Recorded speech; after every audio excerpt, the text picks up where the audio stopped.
In this video, I'm going to show you how to connect Calendly to Zoom step by step so your meetings can be created automatically without any extra work. This is a great setup if you use Calendly for scheduling and Zoom for your calls because once the connection is done, your meeting links can be added for you automatically. If this video helps, make sure to hit the like button and subscribe for more simple software tutorials just like this. Let's jump right in. First, sign into your Calendly account. Once you're on your Calendly dashboard, look at the left sidebar and click Integrations. This is where Calendly lets you connect with other tools and apps, including Zoom. After that, find Zoom in the list of available integrations and click Connect. This starts the linking process between your Calendly account and your Zoom account.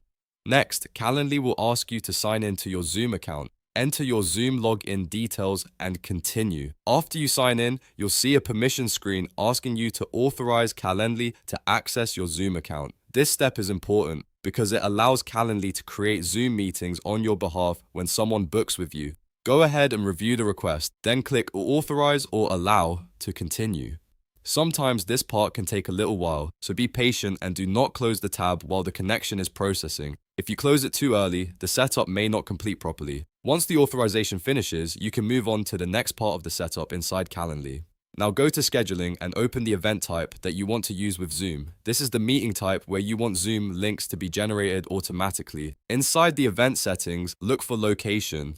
Under location, select Zoom meeting. This tells Calendly that when someone books this event, the meeting should be scheduled through Zoom instead of a phone call or another location type. After you select Zoom meeting, make sure to click Save Changes. This final step is very important because it applies the integration to that event type.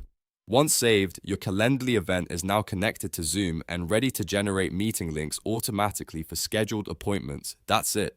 You've successfully connected Calendly to Zoom. From now on, your bookings can include Zoom meeting details automatically, which saves time and makes your scheduling process much smoother. If this tutorial helped you out, please give it a like and subscribe to the channel for more quick and easy tech guides. Thanks for watching, and I'll see you in the next one.